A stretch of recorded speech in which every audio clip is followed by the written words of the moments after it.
Amos Yadlin, director of the INSS, and a dear friend that I consult with very frequently. We agree and we don't agree as well.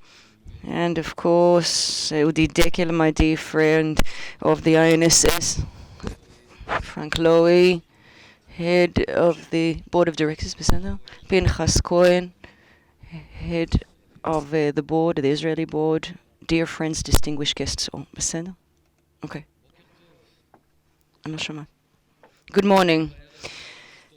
Last night, history knocked on our door and gave us and is giving us a one-time opportunity to enforce Israeli law on all settlements in Judea and Samaria, in the Jordan Valley, and in the north of the Dead Sea. We're talking about 30% of overall Judea and Samaria areas and territories. This is an opportunity to determine that the Jordan Valley is the western border of Israel, an opportunity to determine our boundaries as a country, to secure our national defense for generations, and to keep forever our ancestral lands. Now, that is not a small thing. A change of territories of a country is a rare occasion. I believe that in the UK, the last time it happened was maybe 1,000 years ago with William the Conqueror, maybe, if I'm not mistaken. In any case, a vast and significant event. And I have to say, on a personal note, I was here very often. Because Amos was gracious enough to invite me, and 7 years ago, at the peak of freezing the construction and rushing towards a Palestinian state, I understood that the Israeli right has a real problem. We just say no, but we don't present what should or what we can recommend. And I toiled and prepared a plan. It was exactly 7 years ago that I published my sovereignty plan. You can find it online. The sovereignty plan talks about enforcing Israeli law on 60% of Judea and Samaria. At the time, then, it seemed an irrelevant plan, not likely to happen, just a far-off dream. The Trump plan now, really at this very moment, to allow us to implement half of that land, the law on half of that land. It's a vast step forward, a leap forward, and it's important to say, and I believe that most of the public are not aware, that Jerusalem, even unified Jerusalem, will be acknowledged for the first time as sovereign lands of the State of Israel. You have to understand, up until this very moment, in fact, right now at this very moment as well, the very core, the core places and sites of Israel that we all agree on in this room, Jerusalem, are not acknowledged and not recognized by the United States as territories of Israel. I'm talking about the Old City and, of course, the Western Wall. I mean, while we sit here and talk, the United States has yet to recognize these lands as part of Israel. The Temple Mount, Mount Olives, Wadi Joz, Augusta Victoria, all of these areas and all those territories around the city. This is also a critical element of the Trump plan.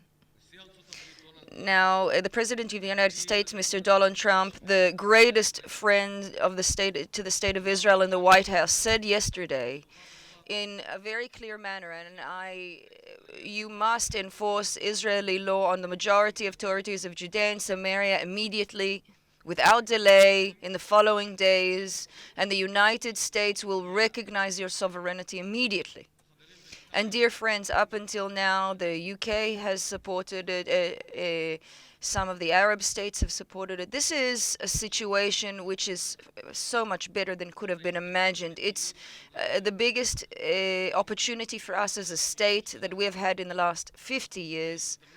But an opportunity can also pass if you do not grasp it and implement it. And it's like standing at a train station and the train arrives and it stops for several seconds at the station and but you have to climb on board the train, and if you don't, the train, moves on. And so, after the great joy of listening to the news last night has passed, this morning, the biggest question that we face is, with the government of Israel and the Prime Minister, will they take this opportunity or miss it? And yesterday, the people of the representatives of the Prime Minister said that it will be brought for a vote in the following days. But this morning, we had a different tune. Ministers are heard on the radio explaining it will take time, there's staff work to be done, there has to be work with legal issues. This is a democratic process. It's not so easy. It doesn't happen so quickly. But I hear other voices as well that concern me about the division of sovereignty to several stages, meaning not doing it in one go, but rather some before the elections, some after the elections. It's a bit like going to the pharmacy and they give you some sample of perfume or something, and they say, would you if you want the entire perfume, we'll have to pay. If you want all of the territories, that's only after the elections. I also hear people say that maybe the specific settlements and towns, the houses, maybe they'll be included in the first stage of implementation, but all of the areas surrounding them will not be included. You have to understand, ladies and gentlemen, the significance of this. This means that houses in Ma'ale Adumim and Efra and Kiryat Arba and other places will be like little islands surrounded by Palestinian populations, and you can't build a single house, or you can't grow and expand. And this is not what Mr. Trump is saying. He's saying so much more than that. Maybe I'll say it like this: when Erela from the lottery, from Mifal Hapais, knock on your door, you don't say, come back with the winning lottery after the elections, or just give me a tenth of the sum that I've won. This is a terrible mistake. And there is no reason to make this mistake. Now, I have to be clear. What will be postponed after the elections will never actually happen. We all understand this. Anybody with a clear thought, with clear thinking, anybody who's been around for the last decade knows that if it's postponed, it will not occur. How many times have we talked about it will happen? Well, it's separated before the elections, after or after the elections. The Jordan Valley, after the election, nothing happens after the elections. Every town, every settlement, every square meter of ground that President Trump is imploring us to take sovereignty over. I mean, everything we do not get accomplished now will be left outside to be dealt with maybe until the next historic opportunity arises, maybe in another 50 years. Now, I'm saying this again as clearly as possible. If we postpone or decrease the implementation of sovereignty, then this opportunity of the century will become really a complete miss of the century. Now, ladies and gentlemen, implementing sovereignty Israeli law. Now, I've heard specialists talk about the complexity of this, and I have to explain to you how it has been done and can be done. You see this piece of paper here? This is a document of a state decision in one page. It all fits into a single document, a single page, sorry. I'm going to read it out from the 28th of June 1967. The administration of Eshkol, on this one piece of paper in June of that year, the government decided. It's called the lawful and sovereign arrangements under the lawful purview of Clause 11b of this law. The government states as follows: that the lands of the State of Israel, as described in the attachment, will be lands upon which the sovereignties and laws of Israel are enforced. Second, they will be called the sovereignty laws. not laws. No attorney generals or consultants, and at the very bottom you have sort of the notations of the borders and boundaries. There's no reasons for postponing it. It's like the Nike ad, the commercial, just do it. And that was in 1967 because Levi Eshkol understood the momentous time he was in. He didn't miss it. He didn't send his aides to work for months on paperwork. The same is true of Menachem Begin, who in 1981, in one day, passed a law. Even though he didn't have to complete a three-time vote, because he understood that this was an enormous time, a moment, and he had to grasp that moment in both hands, meaning time is not working to our benefit. The pressures, the threats will begin.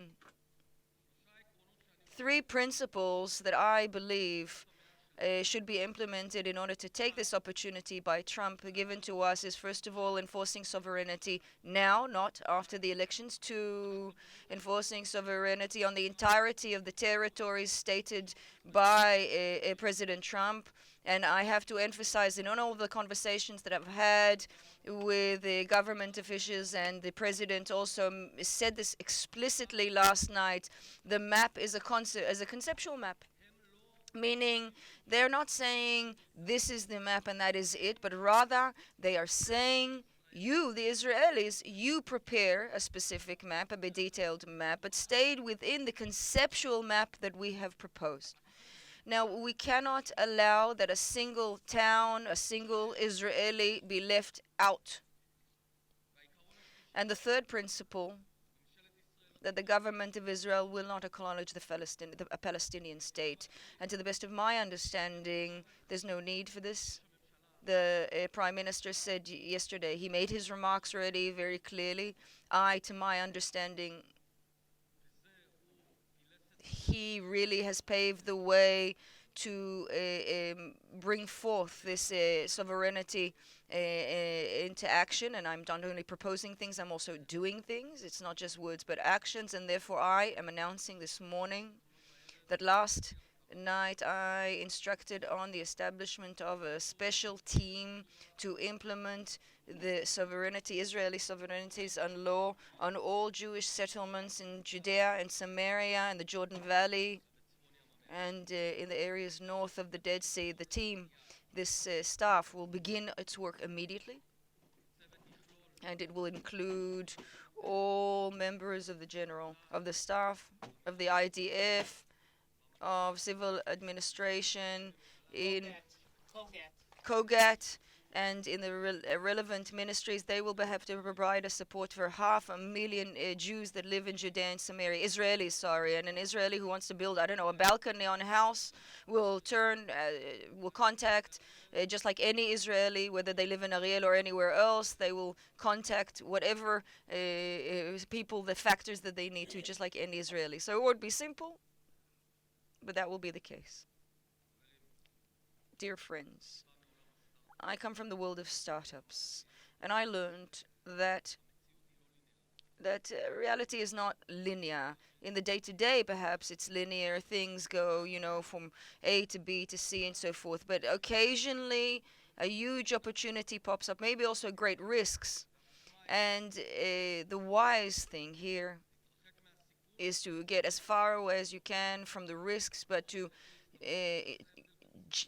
really take in both hands every opportunity. That's what startups and entrepreneurs live on. So this is the same principle that's true of the Israeli government. We cannot postpone it for after the elections or only deal with partial sovereignty. We should not postpone for later what can be done now. The Prime Minister said so. If not now, then when? We must make the facts established on the ground, and with that we will give Prime Minister Netanyahu all of the support while in this historic moment. Now, I expect that the pressures and threats will only increase. That's natural. This is a very big moment. And in no way will we allow anybody's threats to stop us from determining our own fate. The IDF and the defense forces are ready for any scenario. In the middle of last week, we began preparations uh, in the general staff level, battalions, brigades and battalions. I even began the first half of my day in the Judea and Samaria division, met all of the various regional commanders in Judea and Samaria, people of Binyamin, of Hebron, in Judea, all of the various brigades operating there. I asked them questions. They gave me detailed answers. Our brigade commanders, I mean, people, they are savvy enough, they're intelligent enough, they have the wisdom to understand that we are in a historic time. I gave orders for everybody to prepare for an escalation in the situation around us. Hopefully, this will not happen, but we have to be prepared for any rash acts of any factor against us. And we are very clear on what we have to do. Any attempt to threaten the security of the citizens of Israel will be met with force. And I hope that we all have a lot of luck in this very special time. It's in our hands. Thank you very much.